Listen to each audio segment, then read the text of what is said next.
بعد صدور قرار اللجنة الأولمبية بتأييد قرارات الرابطة المصرية بتأكيد خسارة النادي الأهلي 3 نقاط في مباراة أمام الزمالك وخسارة 3 نقاط في نهاية السيزون بما تضمنه اللائحة المصرية لرابطة الأندية المحترفة، وبالتالي فكرة التصعيد للنادي الأهلي أو استكماله لبطولة الدوري هتتطلب دراسة كبيرة جدا جدا جدا. التصعيد وجهة نظري الأهلي بيتكلم في حقوق شخصية أو حقوق للنادي، منها المطالبة بحكام أجانب، منها كمان فكرة العدل بالنسبة للمباريات، منها إنه هيستند لأن السيراميكا طلب حكام أجانب أقل من 14 يوم وجالوا اللعيبة الأول الحكام الأجانب في مباراة أمام الزمالك في نصف النهائي.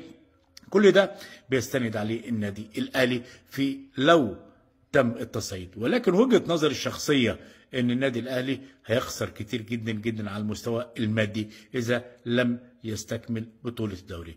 لا يقل عن 500-600 مليون هي فكرة الرعاة وكمان البث المباشر للنادي الاهلي في 17 مباراة، باقي منهم 7 مباريات. الاهلي ما يكملش بطولة الدوري هيخسروا لا يقل عن 350 مليون جنيه مصري. تأثر كتير جدا خزنة النادي الاهلي، تأثر كمان كتير على فكرة الرعاة، فكرة البث المباشر. وبالتالي اتمنى من كل قلب النادي الاهلي يعود مره ثانيه الى فكره استكمال بطوله الدوري بما تتناسب مع البيان اللي عمله والبنود بتاعه البيان في اختياره او طلباته بالنسبه للحكام الاجانب او فكره العدل اللي بيتكلم عليه بيان مجلس اداره النادي الاهلي. اتمنى كل التوفيق لكره القدم المصريه، لان عدم تواجد النادي الاهلي ياثر كتير جدا على الفاليو بتاع الدوري وياثر كمان على خزينه النادي الاهلي في الامور الماديه. تحياتي.